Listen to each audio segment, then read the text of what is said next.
नमस्कार दोस्तों, मेरा नाम है प्रदीप चौहान। बात समझनी है तो पूरी सुननी होगी। दोस्तों, ये तो किसी से बात छुपी नहीं है कि वो चाहे प्रधानमंत्री नरेंद्र मोदी हो, चाहे गृह मंत्री अमित शाह हो, चाहे बीजेपी अध्यक्ष जेपी नड्डा हो या खुद बीजेपी हो या संघ हो, इन सब की एक ही इच्छा है जो अब तक अधूरी है। और वो इच्छा है कि बिहार में अपने दम पर बीजेपी का मुख्यमंत्री बनाना, बीजेपी की सरकार बनाना। सब जगह ट्राई करके देख लिया, दक्षिण भारत में बहुत हाथ पैर मार लिए, कोई कामयाबी नहीं मिली। लेकिन हिंदी भाषी राज्यों में सिर्फ मेरे ख्याल से बिहार ही बचा है जहां पर बीजेपी का मुख्यमंत्री नहीं है अब तक। मैं हिंदी भाषी बोल रहा हूँ, इसमें मैं पंजाब को शामिल नहीं कर रहा, जम्मू कश्मीर को शामिल नहीं कर रहा। हिंदी भाषी दिल्ली बचा था, दिल्ली में अभी हाल ही में बनी। और बिहार की इच्छा पूर्ति के लिए इस बार बीजेपी पूरा जोर लगा रही है। बीजेपी हर हाल में चाहती है कि इस बार मुख्यमंत्री उसका हो, और इसको लेके बिहार के बीजेपी नेता कई बार बयान भी दे चुके हैं, कई बार अपने दिल की इच्छा जता चुके हैं। लेकिन जो बिहार में फिलहाल राजनीतिक समीकरण बैठ रहे हैं, उसमें कहीं भी बीजेपी की ये इच्छा पूरी होती नजर नहीं आ रही। मुझे लग रहा है बिहार, कहा जाता है कि राजनीतिक रूप में सबसे ज़्यादा अग्रणी है, यानी सबसे ज़्यादा एक्टिव है। राजनीति की बात आती है तो बिहार में कहा जाता है कि बच्चा राजनीति पेट से सीख के आता है। और बिहार की राजनीति से देश की राजनीति पे भी बड़ा फर्क पड़ता है। लेकिन बाकी चीज़ों में बेशक बिहार देश के अन्य प्रदेशों से पीछे है, इस चीज़ में राजनीति की नैरेटिव सेट करने में सबसे आगे है। और इस बार भी मुझे बिहार एक नया नैरेटिव देश के सामने रखता हुआ नजर आ रहा है। और इस नैरेटिव में कहीं ना कहीं बीजेपी दबती महसूस हो रही है। बीजेपी मुझे कमज़ोर पड़ती या बीजेपी के लिए नुकसान होता दिख रहा है। बीजेपी के मंसूबों पर पानी फिरता दिख रहा है, इनफैक्ट अगर सीधा कहूँ। और वो नैरेटिव जो बिहार इस बार देश के सामने रखने वाला, वो है युवाओं चेहरों का, युवा तुर्कों की जो लड़ाई है उसका नैरेटिव रखने वाला है। लेकिन इस युवा तुर्कों की लड़ाई में बीजेपी बड़ी पार्टी होने के बावजूद कहीं गुम नजर आ रही है। युवा तो छोड़िए, बीजेपी के पास फिलहाल बिहार में कोई चेहरा भी नहीं है कि जिसको लेके कहा जाए कि भाई ये मुख्यमंत्री बनेगा, क्योंकि ऐसे चेहरों को मोदी जी आगे आने ही नहीं देते। तो जब बात युवाओं के, युवा तुर्कों की हो, जब प्रदेश के सामने इतने युवा तुर्कों का ऑप्शन मौजूद हो, तो वहाँ बिना चेहरे वाली, बिना युवा चेहरे वाली बीजेपी कहाँ टिक पाएगी। अब आप ज़रा बिहार की राजनीति में जो 6 महीने बाद चुनाव होने हैं, देखिए कौन से धुरियां आपको नजर आ रही हैं। फिलहाल अगर आज आप यहां से देखें, सबसे बड़ा युवा चेहरा जो बिहार में नजर आ रहा है, जो सत्ता का सबसे बड़ा दावेदार है, तेजस्वी यादव। आरजेडी नेता, उप मुख्यमंत्री रहे हैं, पिछली बार मुख्यमंत्री बनते बनते बच गए, रह गए थोड़े से उससे। युवा चेहरे हैं, युवाओं के बीच में एक पहचान है, युवाओं के बीच में पॉपुलर हैं। जितना भी काल वो उन्होंने उप मुख्यमंत्री के तौर पर किया, उसमें नौकरियां दी, कई वादे अपने पूरे किए उन्होंने। और आज भी युवा कनेक्ट महसूस करते हैं। तेजस्वी जानते हैं कि प्रदेश का युवा उनके साथ है, इसीलिए तेजस्वी को इस बार पूरी उम्मीद है कि वो मुख्यमंत्री बन के रहेंगे। दूसरा, तेजस्वी का साथी बन के महागठबंधन में एक और चेहरा है जो इन दिनों बिहार की राजनीति को लेकर पूरे देश में चर्चित है। पूरे देश में उनकी राजनीति की चर्चा है, वो है कांग्रेस के कन्हैया कुमार। कांग्रेस ने जिस तरह से कन्हैया कुमार को बिहार में लॉन्च किया है, बिहार में उनकी यात्रा आजकल चल रही है, और बिहार के प्रदेश अध्यक्ष की नाराजगी दिख रही है कांग्रेस को वहां पर, उसको दरकिनार करते हुए, लालू तेजस्वी की नाराजगी को दरकिनार करते हुए फिलहाल कन्हैया कुमार को कांग्रेस ने पूरी तरह से लॉन्च किया है। और ये बात अभी बेशक छुटभइये नेता जो मर्जी बयान दे, वो चाहे कांग्रेस के हो चाहे आरजेडी को, अल्टीमेट सच्चाई यही है कि कांग्रेस आरजेडी के साथ मिलकर ही चुनाव लड़ेगी, महागठबंधन में ही जाएगी।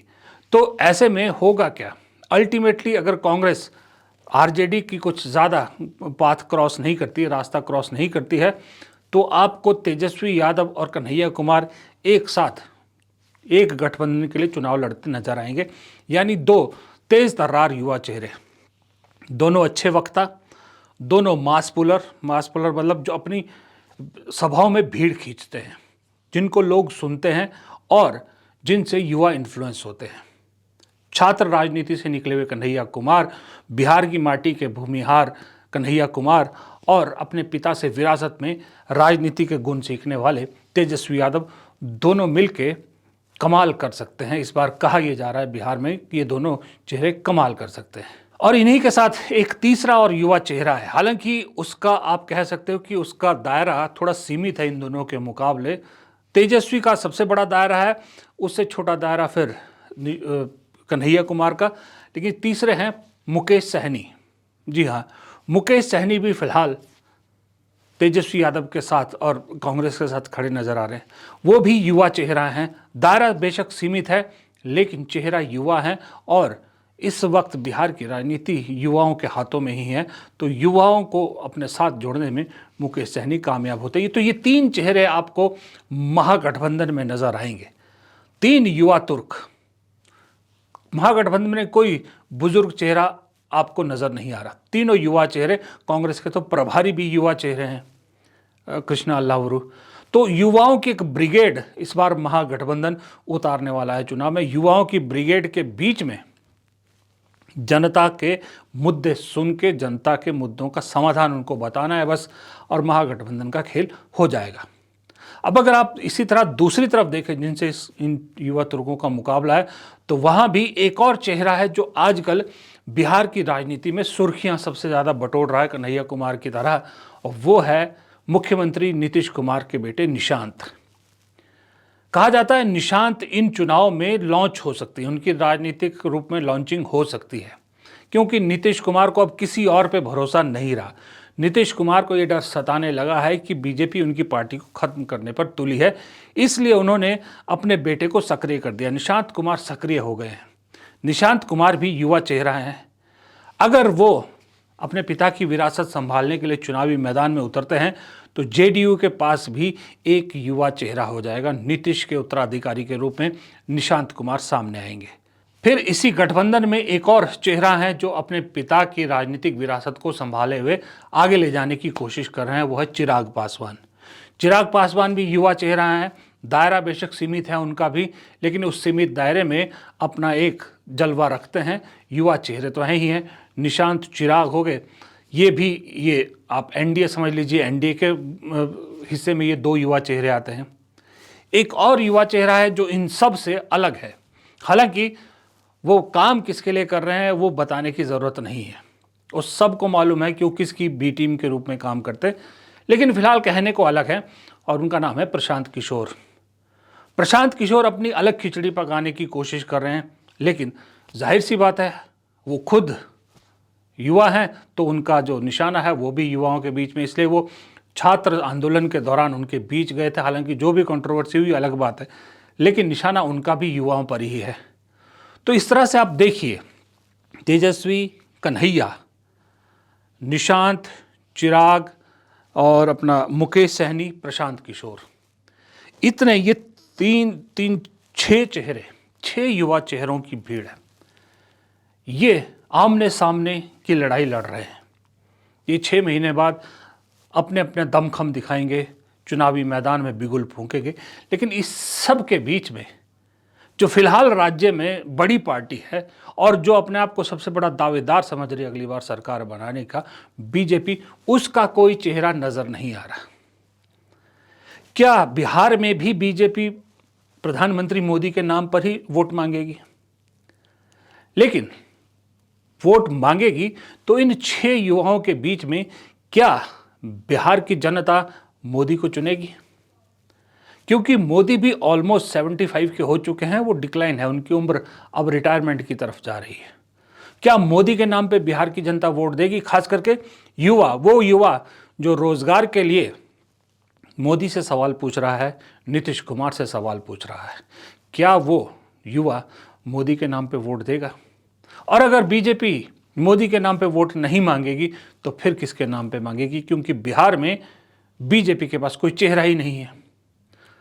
अब इन युवा चेहरों के बीच में कोई युवा चेहरा बीजेपी को चाहिए तो है ही नहीं। सम्राट चौधरी तो मुझे लगता है कि वो अपनी कॉन्स्टिट्यूएंसी तक के नेता है, उससे आगे उनकी कुछ नहीं चलती।